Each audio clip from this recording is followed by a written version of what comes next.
Simulan po natin dito, ito pag-usapan natin dahil exciting po ito, Inamin na, totoo yung sinasabi nitong 18 brave Marines. Tawagin na lang natin 18K para mabilis, ha? 'Tong 18K inamin ng Malacanang na totoo yung sinasabing na-deliver. May totoong maletang dinideliver.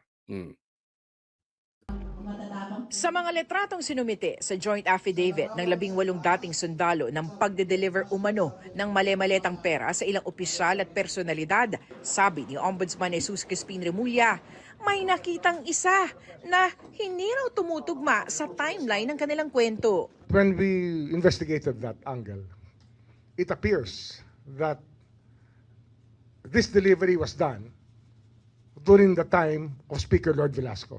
Duterte time, definitely yung isa ron. Yung isang na-point out sa akin, na nag-inform sa akin. Hindi Yun. Nahalata nyo ba? It's coming. Kasi, eto yan. Alam natin, pagdating sa korupsyon, wala talagang bahid ang Duterte.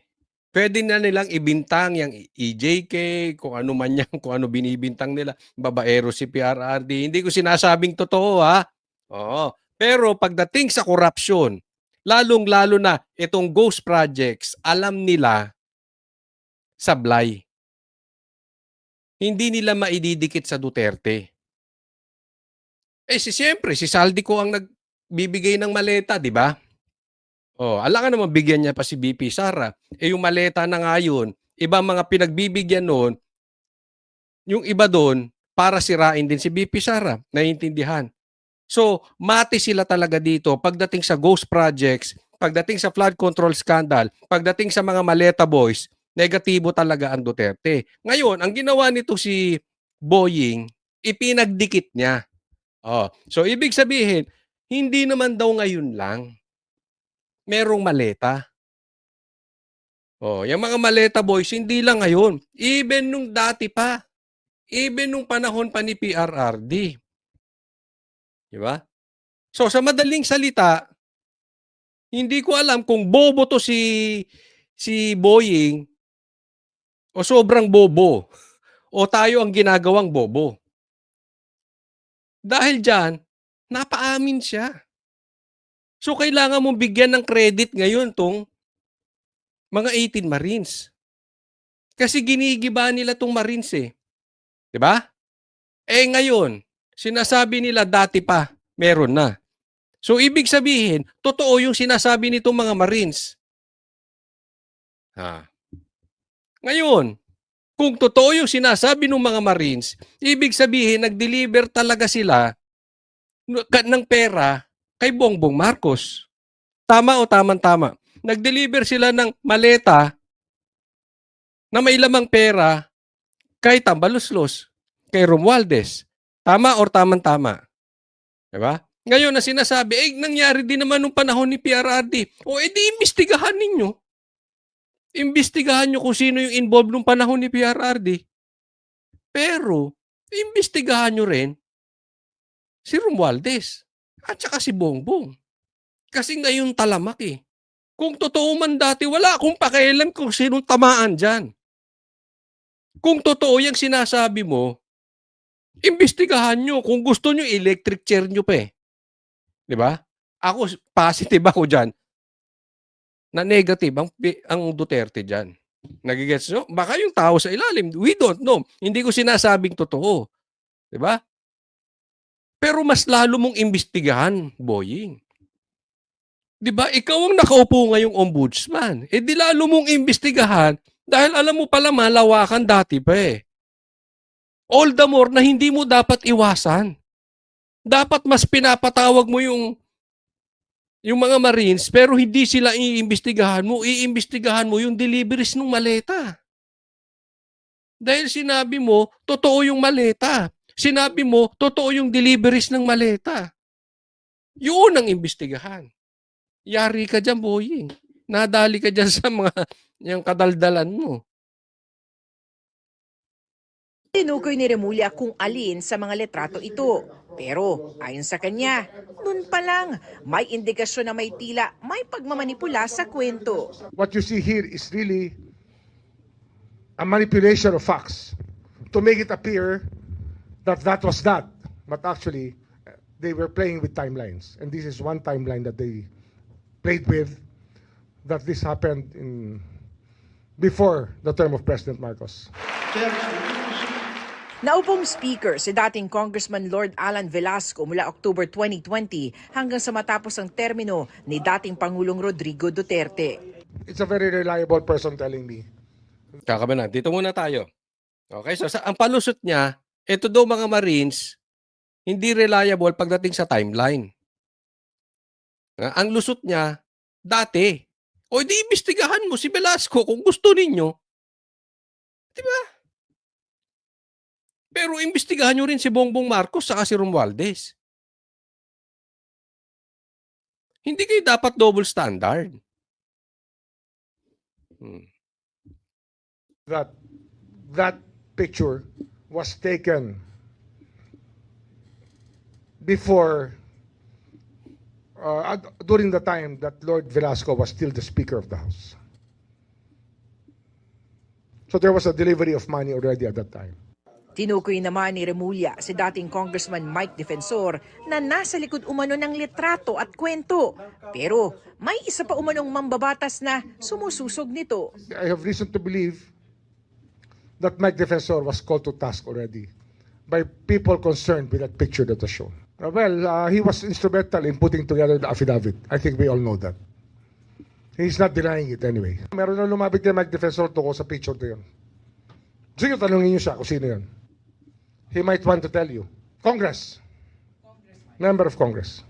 Kinukuha pa So dito tayo, dito papasokin muna natin dito. Yung intel daw niya, sinasabi na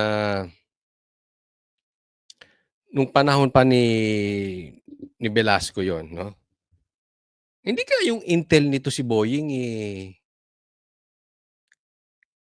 intelligence kaya talaga o stupidity? Hindi ko alam, parang kung saan-saan nila pinupulot yung mga intel nila, 'di ba? Parang sayang ang bayad ng taong bayan. Pero etong sinasabi niya na patungkol dito kay Defensor na nilapitan na daw siya ng congressman.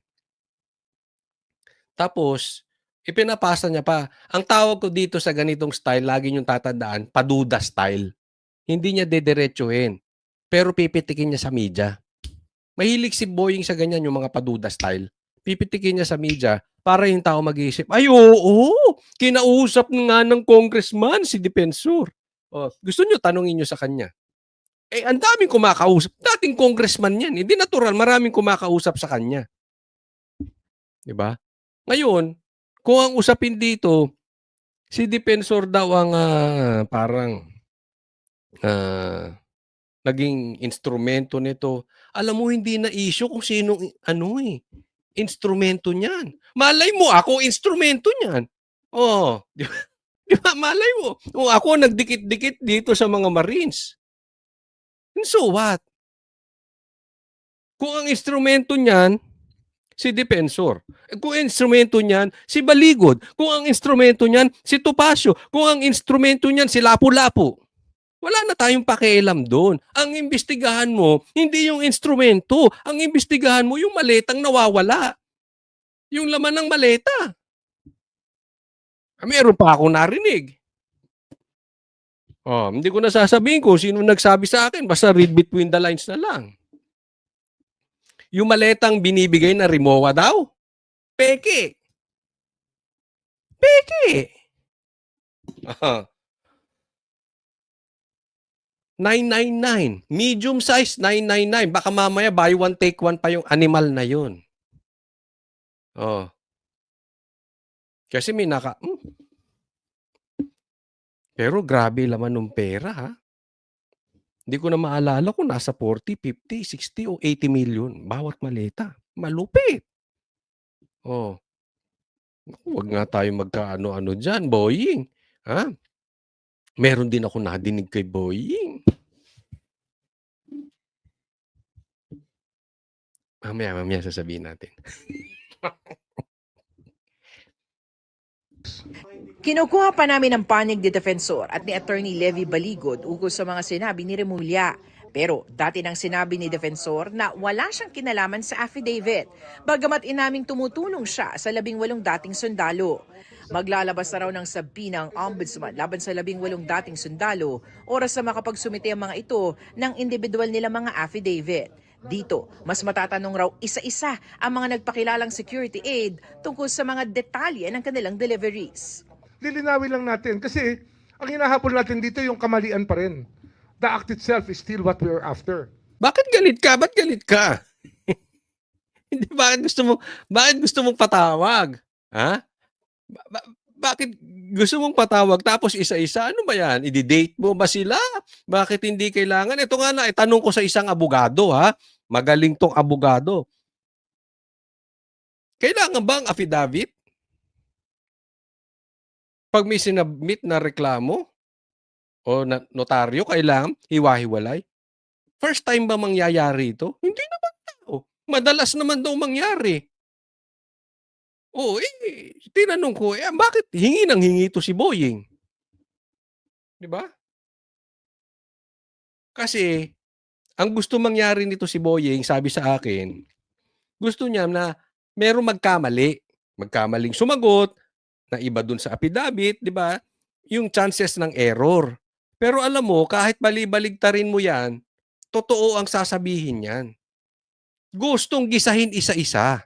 Sa madaling salita, ang talagang gigisahin, yung nagrereklamo. Hindi yung maleta. Yan ang motibo nito. Alam mo, may napagtanungan ako, ha? Ito naman reliable person. Okay? Hindi ko nababanggitin kung sino siya. Napagtanungan ko, si Boying ba nabigyan ng maleta? Sige, sagot nyo kung ano. Sige, sa tingin nyo, nabigyan ba to ng maleta? Alam nyo ang sagot sa akin? Eto. Hindi niya na kailangan mabigyan ng maleta. Bakit naman? Sobrang yaman ba yan? Nako! Alam mo doon? Doon sa ganon? Nako, binenta yung ganon? Ganon-ganon? Nagkaganunan? Ganon. Dapat nga siya pa magbigay ng maleta. Oy, katapang style. Sabi ko, totoo ba yan? Hindi ako naniniwala. Hindi magagawa ng isang Rimulya yan, sabi ko. Malinis ang budhi ng mga Rimulya. May sagot sa akin. Bahala ka, tatanong-tanong ka, hindi ka maniniwala. O, hindi, nadali na. O ano, ba't pa ako nagtanong? Kasi sabi ko, malinis yung Rimulya. Oo. Wala yan tungkol doon sa yung malaking wala. Malabo. So, ewan ko kayo, naniniwala kayo doon sa pinagtanungan ko. Hindi ako naniniwala. Kaya yung reliable person na yun, hindi na reliable.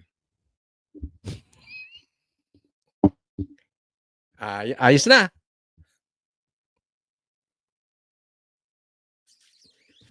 Siyempre, gusto natin malaman talaga kung ano nangyari. Naks. Not to find fault on anybody, but to know if somebody can vouch for every action. Kung sino talaga ang pwedeng managot. Samantala, opisyal ng tinurn over ng ICI o Independent Commission for Infrastructure sa Office of the Ombudsman ang mahigit 200 kahon na naglalaman ng findings sa mga investigasyon at nakalap na ebidensya. Bugok din. Bugok din kayo, ICI. Ha? Wala kayong tindig. Wala kayong stand. Wala kayong backbone. Biglang sinara yung ICI. No? Oo. So, alam nyo kung anong play niyan. Anong naratibong gagawin niyan. So, sinarado na yung ICI. So, ibig sabihin, mayroon na silang conclusion. So, inimbestigahan nila si Tambaloslos, inimbestigahan nila si Sandro Marcos, tapos, sasabihin, negative. Wala silang kinalaman dyan sa ghost projects. Kaya sinara. Oh. para kontrahin yung sinasabi ng Marines. 'Di ba? Ang galing ng timing ng animal, no? Eh, yung investigasyon naman nila, closed door. Ito nga inimbestigahan yung NBI, ang daming sinabi ni Boying. Na inimbestigahan yung 18 Marines, ang daming sinasabi. Nung inimbestigahan yung magtsuhin, wala man lang imik tong ICI. Executive session, animal kayo dyan. Ha? Animal. Pambihira talaga. Matindi talaga tong galawan nyo dyan, no? Opisyal na turn over ang hard drive niyan ni ICI Chairman at retired Justice Andres Reyes Jr. kay Ombudsman Remulla. Sa isang pahayag, sinabi ni Reyes na nakamit na ng ICI ang kanilang mandato at hanggang March 31 na lang ang kanilang operasyon. Ayun, tapos. So saan ang binigay na nila kay Boying? O, di dapat binigyan mo rin ng kopya si BP Sara. O, eto kopya mo ha, Boying. Eto rin ang kopya ni BP Sara. Para pagka iniba ang kwento, may check and balance. Sa bagay, baka doktor naman yung ginawa niyan si ano na yan eh. Para Ito. Isa pa, ito po. Meron pang umamin na totoo yung maleta. Pakinggan ninyo. Hindi naman natin sabing walang deliveries. For sure, merong nangyaring deliveries. Pero wag nilang i-exaggerate kasi lalong walang mangyayari sa investigation kung guguluhin mo. Yo, teka na. Antindi, no? So, totoong meron deliveries. Inamin niya, totoong meron deliveries. Pero, wag nilang i-exaggerate. Diba? Kasi lalong gugulo ang investigasyon.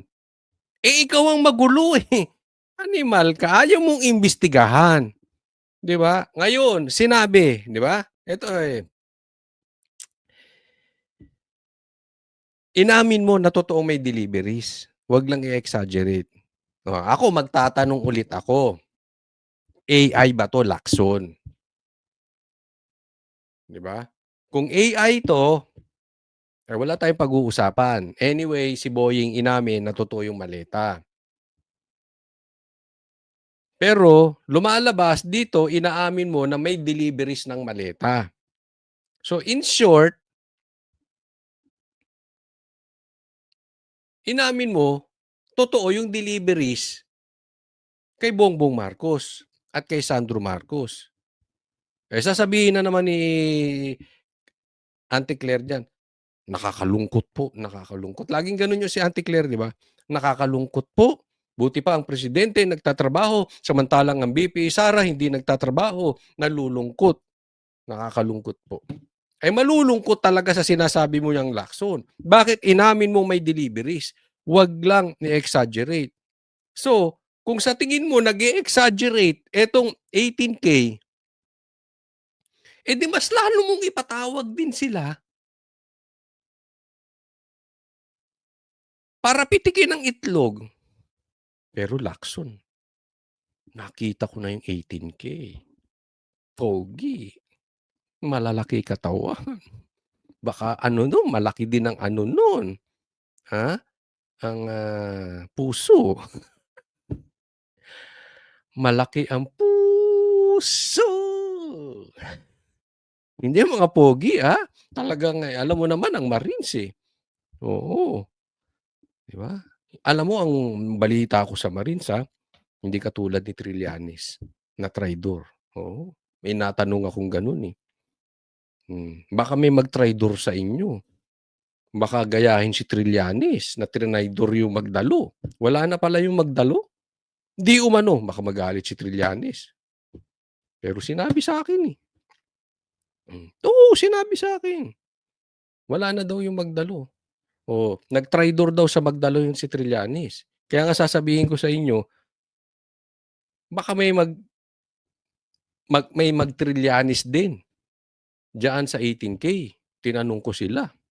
Alam mo, sagot sa akin, hindi po gawain ng Marines yan. Sabi ko, salute sa inyo mga Marines. Talagang atatapang kayo. Di ba? Oh. Alam mo, natanong ko pa nga sila eh. Ha? Oh. Nung nag-deliver kayo kay Sandro, kasi mga deliveries nila doon sa Ilocos Norte, ah, isang beses daw. Isang beses, dalawa o tatlong beses. Basta may mga hindi ko na maalala eksakto, pero may deliveries na si Sandro mismo ang tumanggap. Hmm. Sabi ko, may proof ba kayo diyan? May picture ba? Meron daw. Tapos ka, Sandro. May picture sa'yo, Sandro Marcos. Sandro Marcos, tinanggap ang maleta. Naku, delikado. Naku, delikado to. Baka nakatap na tayo dito. Oh, ano pa? Ano pa? Si Delima. Ang linis-linis, di ba? Simba ng simba. Kasama pa si Pader. Capital P-A-D-E-R. Pader. Na-adik. Na dating adik. Oh, kasama niya pa yun. Ewan ko kung ginawa niyang hindi ko na alam kung ginawa niyang driver. Kung ginawa niya ng driver si Father, hindi ko alam. Pero tinanong ko rin yung mga Marines, wala bang inoperan sa inyo na maging driver ni Delima? Pero confirm daw. Lagi raw tumatanggap ng envelope yan. Si Delima. Tapos itatanggi niyan. So, sus! Ikaw, Delima. Yun nasabi nung 18K eh. Oh. So, tumatanggap ka ng maleta na galing kay Saldico. Kaya pala kinakain mo yung sinuka mong si Bongbong Marcos. Gusto mong kainin si Marcos, ha? Hindi po yun chismis. Ha? Ilalabas ko video nun. Sinabi nung mga Marines yun. Hindi umano. Hindi yung kinain si Marcos, ha? Hindi yun. Kinain yung suka ni Marcos. Ha? So, alam mo, napupunta na tayo doon eh. Seriously, balikan natin. Napupunta na tayo doon sa issue. Napapaamin na kayo na totoo yung deliveries, totoo yung maleta. Diba? Di mas lalo yung dapat imbestigahan sa Blue Ribbon. Sana naman magkaroon ka ng silbi. Lacson, huwag kang takbo ng takbo. Alam nyo po, sa mga kababayan natin, ito po masasabi ko. The more nyong ganyanin ang taong bayan, the more silang nagagalit. Kasi, ginagawa nyong tanga ang taong bayan. Dalawa lang yan eh. Kayo ang tanga or ginagawa nyong tanga ang taong bayan. Pero, hindi kayo tanga eh. Kumikita nga kayo eh. So, sa madaling salita, ginagawa nyong tanga ang taong bayan. Kaya lalong nagagalit. Yang style ni Boying na ganyan, imbis na imbestigahan, pinasa sa NBI. Tapos pagkatapos niyang pinasa sa NBI, animal, paiimbestigahan din niya. Ang gago, di ba? Talagang ginagago na tayo na itong mga to. Ba't mo ba pinasa sa NBI? Iimbestigahan mo rin pala. Ito naman si Lacson, takbo ng takbo. Tago ng tago. Ang daming sinasabi. Pati yung pogi, nadamay. Pambihira, oh. Talagang hindi maalis sa puso ni Lacson yung pogi. Hanggang sa sagutan nila ni Marcoleta na ipasok yung pogi, animal.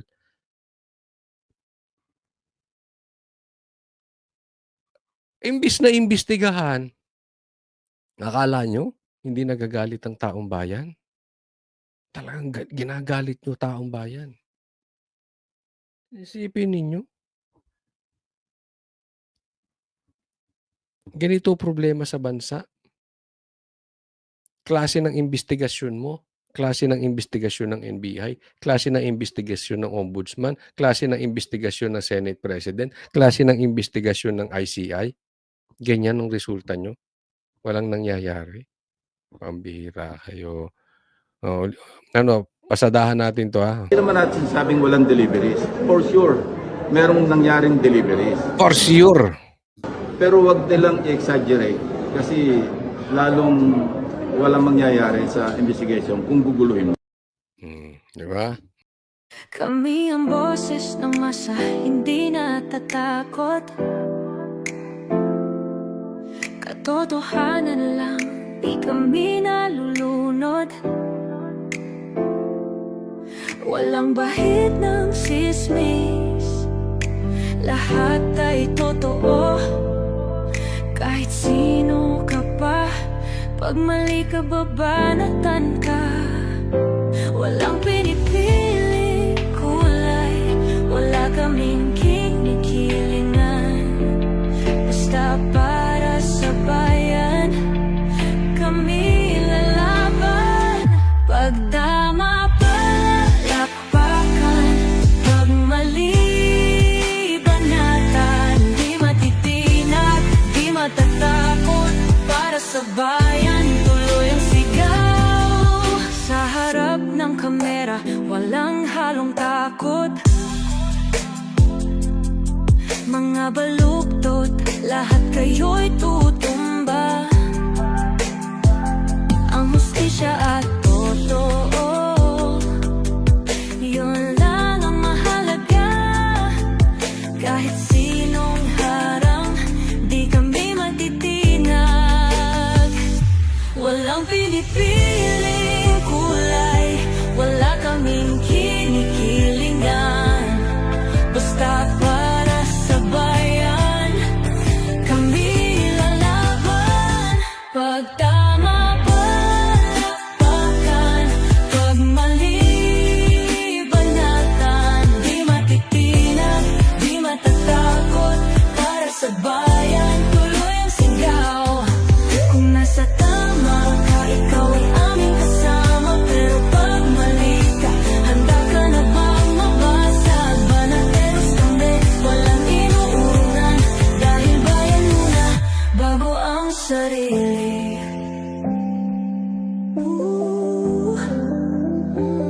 Bago ang sarili.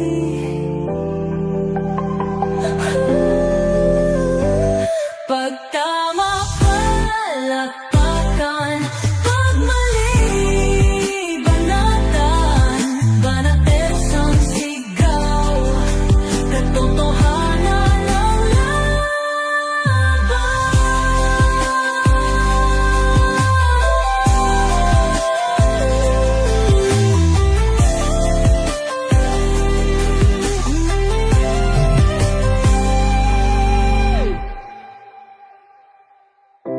Sa